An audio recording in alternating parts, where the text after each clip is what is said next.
Rafiq bin Shimlan, born December 4, 1952, Hyderabad, India. Died August 27, 2005, Moinabad, Hyderabad. Rafiq बिन शिमलान एक notorious और controversial शख्स थे जो हैदराबाद के इतिहास के सबसे बड़े और गैंगस्टर्स में से एक बन गए। छीजर सोभात में हैदराबाद के एक घराने में पैदा होने वाला ये शख्स, जो कभी शहर की गलियों में खेलते थे, देखते ही देखते एक ऐसी शख्सियत बन गए जो इज्जत और खौफ का संगम थे। उनका सफर एक आम इंसान से लेकर गैंगस्टर डॉन बनने तक काफी दिलचस्प और ट्विस्ट से भरा हुआ था। एक ऐसे शख्स जिसका जिक्र होते ही लोगों के दिल में एक अजीब सी मिलावट होती, डर और इज्जत का अनोखा संगम। रफीक साहब ने अपने दम पर अपनी जिंदगी के हर मोड़ पर अपने आप को एक पावरफुल गैंगस्टर फिगर के तौर पर साबित किया है, जो कभी लोगों का मसीहा लगता तो कभी डर का पैगाम। रफीक साहब की मैग्नेटिक पर्सनालिटी एक चमत्कार की तरह थी, जो लोगों को अपनी तरफ खींच लेती। लोग उनसे मिलने के लिए दूर दूर से आते।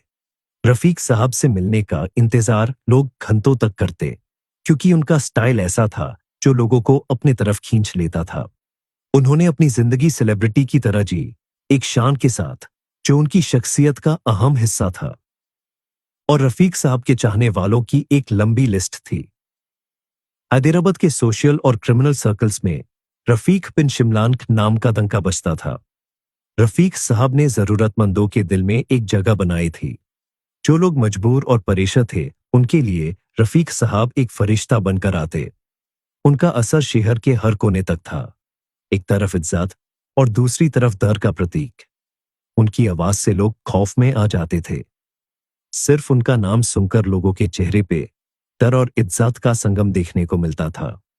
उनका बोलने का अंदाज ऐसा था कि सिर्फ उनकी बात सुनकर ही लोग सीधे हो जाते थे। रफीक साहब का गैंगस्टर पर राज डेकेडे तक चला। वो टाइम के किंग हुआ करते थे। इस दौरान उन्होंने दौलत और तकात की एक ऐसी इमारत बनाई जो किसी तूफान से हिल नहीं सकती थी। लेकिन तकात के साथ साथ दुश्मन भी बढ़ते गए। रफीक बिन शिमलान का दबदबा जितना ज्यादा हुआ, उनकी दुश्मनियों की गहराइयां भी उतनी ही बढ़ गई। हर दोस्ती में एक धोखेबाज चेहरा छुपा हुआ था और हर मुस्कान के पीछे एक साजिश। उनकी जिंदगी के हर पहलू में एक कहानी छुपी थी। एक तरफ उनकी शिद्दत और जज्बा था जो उन्हें उनका मकाम दिलाता, और दूसरी तरफ उनकी जज्बाती तबीयत। रफीक साहब की दोस्ती और वफादारी मशहूर थी, लेकिन साथ ही उनके दुश्मन भी इसी शिद्दत से बढ़ते गए। उनके लॉयल दोस्त गौस साहब, जिन्होंने उनका साथ कभी नहीं छोड़ा और आखिर तक उनका हमराही रहे। फिर वो दिन आया, 27 अगस्त 2005, जब उनके सबसे करीबी दोस्तों और कुछ हाई प्रोफाइल लोगों ने उनका साथ छोड़ दिया। धोखा इतना गहरा था कि उनकी जिंदगी को ही खा गया। रफीक साहब और उनके अजीज दोस्त गौस का कत्ल बहुत ही बेरुखी और बेरहमी तरीके से किया गया, और उनकी लाश वेन हैदराबाद के मोनाबाद के आउटस्कर्ट्स में जला दी गई। दोनों की एक साथ कत्ल होने की कहानी हैदराबाद के लोगों के दिलों में एक गहरी छाप छोड़ गई।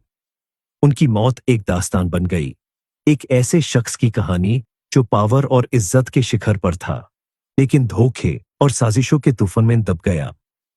रफीक बिन शिमलान की जिंदगी और मौत हैदराबाद के इतिहास में एक गहरी छाप छोड़ गई। शहर के लोग आज भी उनका जिक्र करते हैं। कुछ उनके तकात को याद करते हैं, तो कुछ उनकी मौत के दर्द को महसूस करते हैं। उनका नाम शहर की फोल्कलोर में एक मिसाल बन गया।